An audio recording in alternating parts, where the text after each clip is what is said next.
hayati kasih Yesus penebus yang dinyatakannya kepadamu.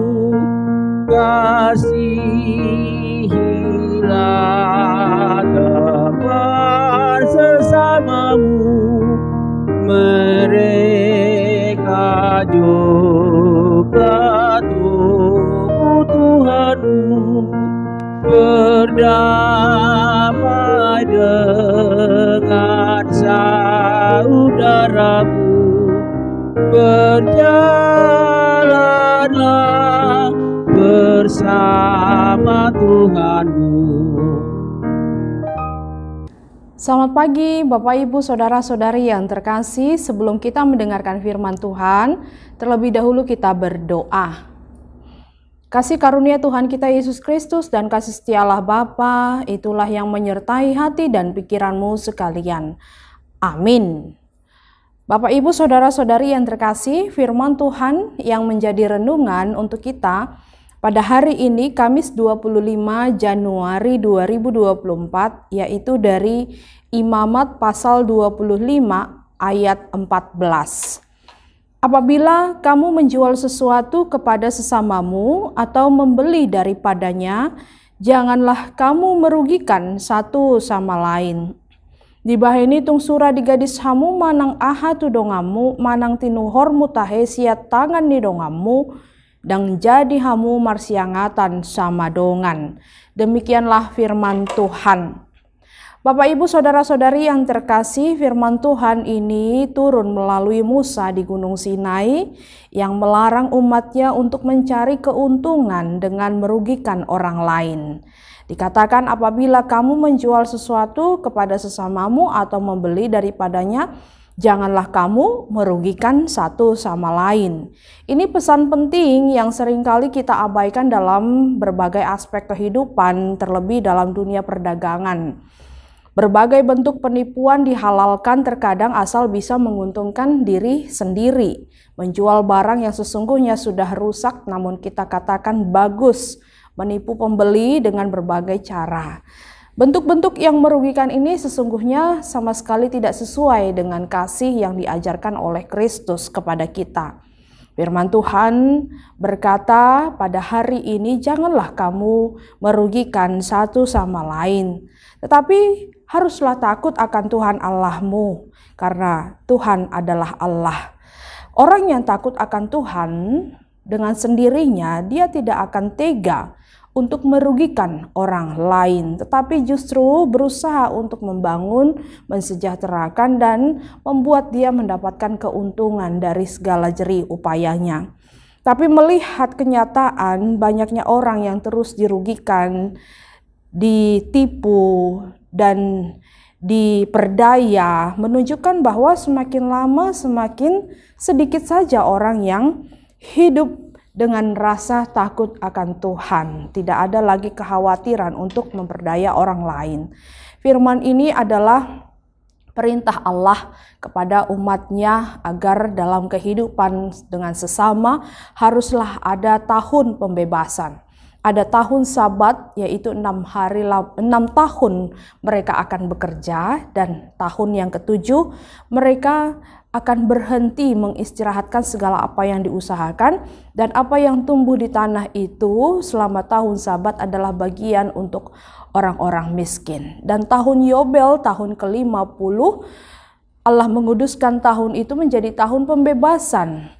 Setiap orang tidak boleh melakukan usaha atau menuai dari tanah itu, tetapi biarlah apa yang tumbuh dan segala yang menjadi milik orang ada di tangan umat, ada di tangan kita, kita kembalikan kepada pemilik awalnya. Ini adalah tahun di mana mencegah umat Allah hidup dalam ketamakan atau keserakahan, tetapi tahun yang membuat umat Allah untuk mensejahterakan setiap orang. Bapak Ibu Saudara-saudari yang terkasih, di masa kini Gema tahun Yobel bisa dimaknai sebagai kritik tegas pada sikap tindak dan gelagat yang cari untung, cari menang dengan mengakali dan membunuh citra diri sesama. Cari untung dengan segala akal bulus demi memenangkan cita-cita dan menjaga kepentingan diri atau kelompok sendiri adalah aura dari makna inti dari tahun Yobel, di mana dia bersikap anti untuk mensejahterakan orang lain. Karenanya, Bapak, Ibu, saudara-saudari yang terkasih, firman ini mengingatkan kita, janganlah kita cari untung dan bernafsu untuk menang hanya dengan melakukan politisasi kekurangan, ketidakhebatan atau kelemahan sesama pihak lain. Tetapi mari saling membangkitkan, saling memperbaharui dan saling memperbaiki, jangan memperdaya. Memang sering kita dengar ungkapan, ada orang memiliki kepintaran tapi tidak punya uang, jangan harap dia bisa masuk perguruan tinggi yang hebat. Itu dulu. Berprestasi di kampus tapi tidak mampu memberi uang pelicin seringkali menjadi sasaran untuk para penguasa atau orang-orang yang hebat untuk meraup keuntungan dengan mengambil kepintarannya menjadi milik orang lain.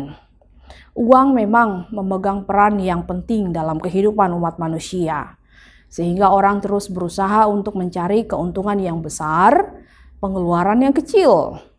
Tidak peduli apakah itu merugikan orang lain. Bapak, Ibu, Tuhan kita, Tuhan yang memberikan berkat kepada kita, Tuhan yang memberikan keberhasilan kepada kita adalah Tuhan yang penuh kasih. Dia sangat memperhatikan kita, dan Tuhan mengingatkan kita saat ini bagaimana Tuhan memperhatikan kita, begitulah kita juga harus memperhatikan sesama.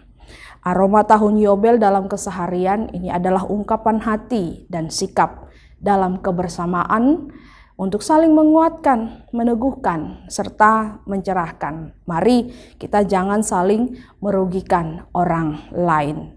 Dalam Amsal 19 ayat 17 katakan, siapa menaruh belas kasihan kepada orang yang lemah, memiutangi Tuhan yang akan membalas perbuatannya itu. Terimalah berkat dari Tuhan ketika kita menjadi saluran berkat, mensejahterakan orang-orang yang ada di sekitar kita. Tuhan Yesus memberkati. Kita berdoa. Terima kasih Tuhan untuk firman yang Kau perdengarkan kepada kami, mengingatkan kami bahwa kami tidak boleh merugikan orang lain, karena kami sendiri pun tidak ingin dirugikan oleh orang lain, dan itu adalah hal yang menyakitkan. Jerih payah upaya kami lakukan sedemikian rupa, tetapi orang lain memperdaya kami sehingga kami mengalami kekecewaan dan kegagalan. Tuhan, Engkau mengingatkan kami untuk saling membangkitkan, saling memajukan, saling mensejahterakan, saling membangun. Bantu kami Tuhan dengan Roh Kudus-Mu, berikan kami hikmat bagaimana kami bisa untuk saling mensejahterakan satu sama lain, sama-sama memberikan keuntungan satu sama lain. Engkau Tuhan menyertai jemaat-Mu dalam aktivitas mereka satu hari ini. Dalam Kristus Yesus kami berdoa dan mengucap syukur. Amin. Kasih karunia Tuhan kita Yesus Kristus dan kasih setia Allah Bapa dan persekutuan Roh Kudus menyertai kamu sekalian. Amin. Selamat beraktivitas, Tuhan Yesus menyertai. Berdamai dengan saudaramu, berjalanlah bersama Tuhan.